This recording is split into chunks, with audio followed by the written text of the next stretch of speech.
Alors ici, nous sommes confrontés à un cas d'une entreprise dont le pronostic vital est engagé. Elle est en crise, sa survie est menacée.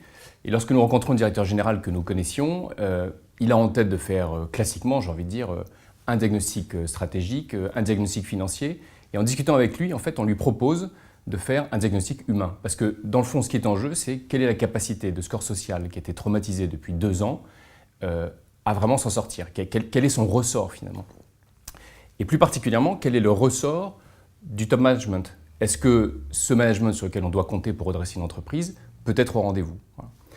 Alors on fait une mission flash parce qu'évidemment on a très peu de temps pour mener à bien cette mission.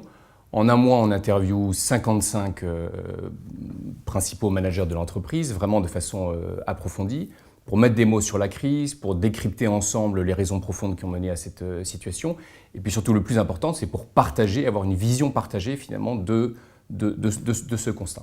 L'autre élément que ce diagnostic apporte et qui est vraiment ce qu'on recherchait, c'est que justement, on peut analyser qu'en fait, ces managers, ils ont envie. En fait, ils attendaient un nouveau patron qui puisse sortir de l'ornière, j'ai envie de dire, l'entreprise et qu'ils ont envie de suivre.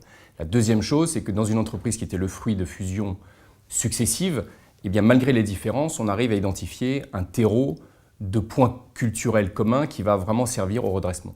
Sur ces bases-là, on est capable d'établir, encore une fois, en plus de l'aspect financier et stratégique, un projet d'entreprise qui fait sens et qui va parler, qui va motiver finalement le corps social.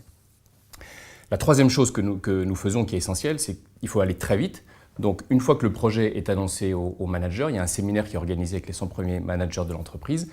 Immédiatement, en fait, on les met en mode action, c'est-à-dire qu'il y a partage sur le projet, sur ce qu'il y a à faire, mais tout de suite, on les met en œuvre sur qu'est-ce que nous, on peut faire, quel va être notre rôle et comment est-ce qu'on peut le déployer au plus vite dans les entreprises.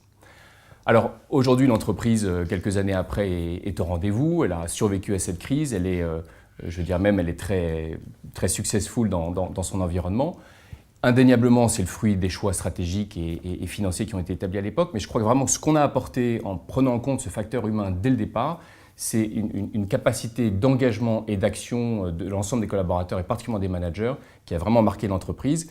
Et cette histoire de redressement, de turnaround, fait partie aujourd'hui de la mythologie de l'entreprise.